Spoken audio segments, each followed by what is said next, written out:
मुंबई का मौसम आशिकाना हो चला है। हल्की फुहारों से नहाए शहर ने कोहरे की चादर लपेट ली है।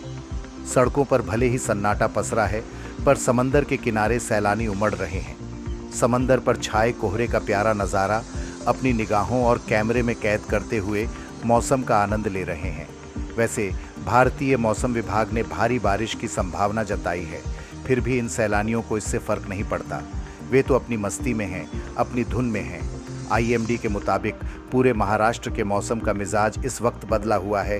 राज्य के कई जिले भारी बारिश की गिरफ्त में हैं। भारतीय मौसम विभाग ने कई जिलों के लिए रेड और ऑरेंज अलर्ट जारी कर भारी से बहुत भारी बारिश की आशंका जताई है।